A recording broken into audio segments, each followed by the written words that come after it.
Le Proche-Orient maintenant et ces images qui nous viennent de Gaza, de la fumée au-dessus d'Al-Zawaïda près de Deir al-Balah. Plutôt, le Hamas et l'État hébreu se sont accusés mutuellement d'avoir violé la trêve du 10 octobre dernier. L'armée israélienne a assumé des frappes aériennes menées sur Rafah dans le sud et évoque la possibilité, je cite, d'autres frappes. Le Hamas assure, lui, de son côté, qu'il continuera de mettre en œuvre cet accord. Place à l'analyse maintenant avec vous, Karim Yahiaoui. Merci d'être là, Karim. Ces frappes israéliennes, d'abord confirmées donc par l'armée elle-même un petit peu plus tôt, sont menées dans un contexte particulier, celui d'affrontements qui ont cours depuis plusieurs jours entre le Hamas et des gangs. Oui, c'est vrai, des affrontements qui se sont répétés. On a vu ces images du Hamas exécuter un certain nombre de membres d'un clan qui s'appelle le clan Dogmouch. Alors, les Israéliens considèrent que ces frappes qui ont eu lieu sur Rafah visaient des terroristes qui auraient tiré des missiles anti-chars, mais aussi ouvert le feu sur des soldats israéliens qui agissaient dans le cadre de ce cessez-le-feu qui prévoit notamment la destruction de certaines infrastructures du Hamas. Alors, le Hamas explique que pas du tout. Ils ne sont pas au courant d'activités dans cette zone de Rafah, en expliquant d'ailleurs qu'ils n'ont plus de lien avec les groupes du Hamas dans la zone, depuis notamment la reprise des combats en mars dernier, et qu'ils n'approchent pas de cette zone rouge, c'est ainsi qu'ils la présentent, où l'armée israélienne est à l'œuvre. Mais un certain nombre de témoins soulignent que cette zone de Rafah, il y avait peut-être des tirs à destination de l'armée israélienne, mais surtout il y avait des affrontements entre des hommes du Hamas et des groupes armés opposants. Alors les affrontements entre le Hamas et d'autres groupes se sont accélérés depuis la mise en place du cessez-le-feu, mais il y en avait déjà eu par le passé. Au moment où le cessez-le-feu, au moment du cessez-le-feu, Donald Trump a demandé à ce que le Hamas dépose les armes, mais il a en quelque sorte accepté une période de transition. Il l'a clairement indiqué, où le Hamas pouvait être amené à ramener l'ordre et la sécurité dans les rues de l'enclave palestinienne. Sans doute que du côté du Hamas, ça a pu être interprété comme une carte blanche pour tenter d'aller affronter un certain nombre de groupes qui profitent de la situation et de la faiblesse du Hamas en ce moment pour tenter de venir en quelque sorte remettre en question son hégémonie.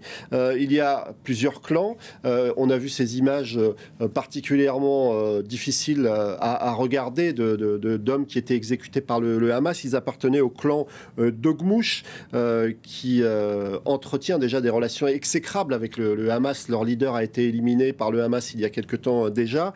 Et ce clan, qui est construit autour d'une famille, est proche de Daesh. Il soutient l'instauration d'un État islamique et il a toujours reproché au Hamas de ne pas avoir imposé la charia. Et puis il y a une autre figure qui s'oppose au Hamas, c'est Yasser Abou Shahab, qui lui est à la tête d'un groupe qui se fait appeler les Forces Populaires et qui opère justement essentiellement dans le sud de la bande de Gaza, du côté de Rafah notamment, où il y a eu ces frappes israéliennes.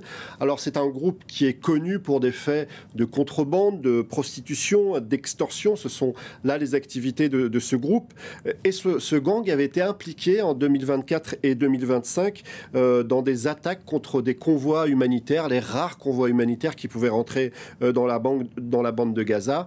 Et aujourd'hui, certains considèrent que ce groupe est soutenu par Israël. Et d'ailleurs, Benjamin Netanyahou ne s'en était pas caché. En juin 2025, il avait reconnu que les autorités israéliennes soutenaient ce clan et lui avaient même fourni des armes pour affaiblir le Hamas. Alors certains Palestiniens voient dans ces manœuvres une volonté finalement de continuer la guerre via des proxys, et notamment ces groupes armés qui sèment la terreur, qui ont semé la terreur et auquel le Hamas est confronté et use parfois de façon expéditive ou de moyens expéditifs pour les éliminer.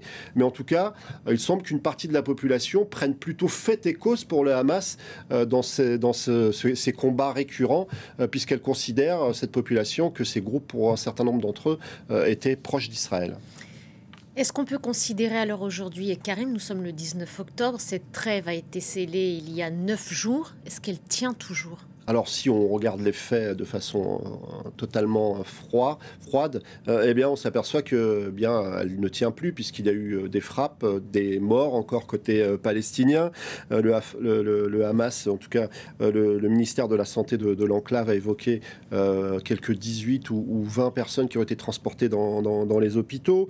Et on sent bien que la trêve, si on considère qu'elle tient encore, est extrêmement fragile. Ces frappes israéliennes l'ont mise à mal. Les Israéliens qui accusent le Hamas finalement d'entretenir les tensions en visant les soldats israéliens.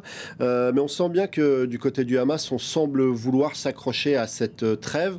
On sent aussi que côté israélien, notamment à travers la voix d'Itamar Ben-Gvir, le ministre d'extrême droite, on veut reprendre ce chemin qui veut finalement la destruction de la bande de Gaza, l'annihilation de toute une population.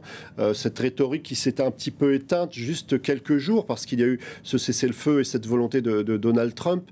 Mais c'est vrai que c'est particulièrement fragile. Et ce qui est inquiétant, c'est que l'aide humanitaire commence à peine à faire effet sur cette population de la bande de Gaza, qu'il y a déjà des menaces sur cette trêve.